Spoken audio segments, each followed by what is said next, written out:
മലപ്പുറം ജില്ലയിലെ തിരുനാവായയിൽ പണ്ട് കാലത്ത് 12 വർഷത്തിലൊരിക്കൽ നടന്നതായിരുന്നു നമ്മുടെ മാമാങ്കം. എല്ലാവർക്കും അറിയുന്നുണ്ടാവും, അതിൻ്റെ സിനിമയൊക്കെ കണ്ടതാണ്. അപ്പോൾ 12 വർഷത്തിൽ ഒരിക്കൽ നടന്ന ഈ മാമാങ്കത്തിൻ്റെ അവശേഷിപ്പുകളായിട്ടുള്ള നിലപാട് തറയും അതുപോലെ തന്നെ മണിക്കിണറൊക്കെ ഇപ്പോഴും ഇവിടെ ഉണ്ട്. ഒന്ന് കാണിച്ചു തരട്ടെ. മാമാങ്കത്തിൻ്റെ ഏറ്റവും ചരിത്ര പ്രധാനമായിട്ടുള്ള സ്ഥലങ്ങളിലൊന്നാണ് മണിക്കിണർ എന്ന് പറയുന്നത് നമ്മളിപ്പോൾ കാണുന്നത്.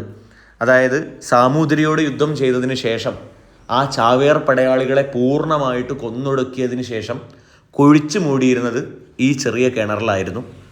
കൂട്ടത്തോടെ ആ മൃതദേഹങ്ങളെ മൊത്തം അവിടെ കൊണ്ടുപോയി ഇട്ടതിന് ശേഷം ആനയെ കൊണ്ട് ചവിട്ടിപ്പിക്കലായിരുന്നു പണ്ട് കാലത്ത് ചെയ്തിരുന്നത് എന്നാണ് കൃത്യമായിട്ട് അവിടെ എഴുതപ്പെട്ടിട്ടുള്ളത്. സത്യത്തിൽ കേൾക്കുമ്പോൾ തന്നെ നമുക്കവിടെ പേടി തോന്നും. മണിക്കിണർ കൃത്യമായിട്ട് മതിലൊക്കെ കെട്ടിയിട്ട് അവിടെ നന്നായി സംരക്ഷിച്ചിട്ടുണ്ട്.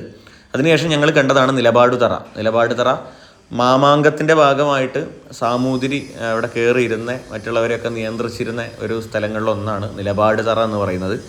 ഇത് ശരിക്ക് മലപ്പുറം ജില്ലയിലായി കഴിഞ്ഞാലും എത്ര മലപ്പുറംകാർ ഇതൊക്കെ കണ്ടിട്ടുണ്ട് ചോദിച്ചു കഴിഞ്ഞാൽ സംശയമാണ്. ഞാൻ ആദ്യമായിട്ടാണ് ഇവിടെ വന്ന് നേരിട്ട് കാണുന്നത്. ചരിത്രം വായിച്ചിട്ടുണ്ടെങ്കിലും മലപ്പുറംകാർക്ക് മാത്രമല്ല കേട്ടോ, മലപ്പുറം തിരൂർ വഴിയൊക്കെ പോകുമ്പോൾ എപ്പോഴെങ്കിലും കയറി കാണേണ്ട സ്ഥലങ്ങളിലൊന്നാണിത്. പ്രത്യേകിച്ച് ടിക്കറ്റ് എടുക്കേണ്ട ഒരു ആവശ്യമില്ല, നമ്മുടെ ഒരു മനസ്സ് മാത്രം മതി. എന്തായാലും ഇത് കാണാത്തവർക്ക് വേണ്ടിയിട്ട് ഈ വീഡിയോ ഒന്ന് ഷെയർ ചെയ്യാൻ മറക്കരുതേ.